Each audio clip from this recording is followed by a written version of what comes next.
Israel has now been added to the UN's infamous blacklist of nations and groups that harm children during armed conflict.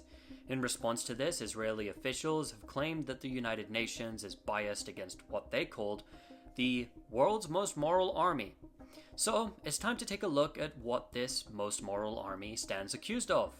First, there's the crime of apartheid, as detailed by Human Rights Watch, Amnesty International, and even Israel's top human rights group, B'Tselem, in addition to top Palestinian rights groups like Al-Haq. Next up, we have war crimes.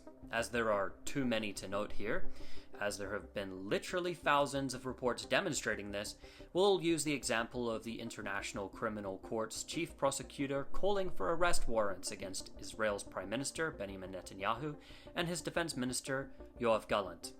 Then we have the crime of genocide, the crime of all crimes, which Israel stands plausibly accused of at the International Court of Justice, ICJ, the world's top judicial body dealing with states.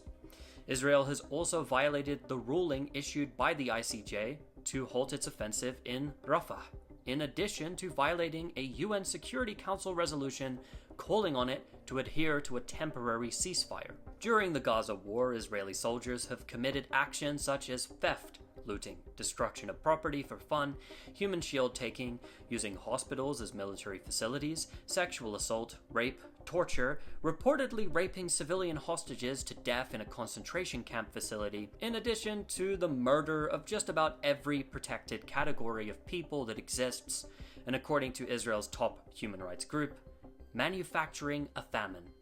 And this isn't a complete list either. So, now that Israel is outraged over it being placed on a blacklist for slaughtering innocent children, placing it next to terrorist groups like ISIS, let's see how they line up against such a group.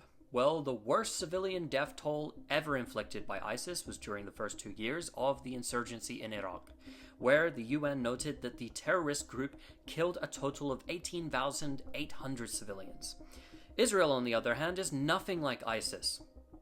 It took them only 8 months to murder 15,500 children in Gaza, and that's an estimate which is conservative, because if you add in the more than 10,000 civilians dead under the rubble, the child death toll in Gaza actually beats the total ISIS civilian death toll inflicted over 2 years. So, Israel has nothing to worry about. Comparing their most moral army to ISIS would be completely incorrect.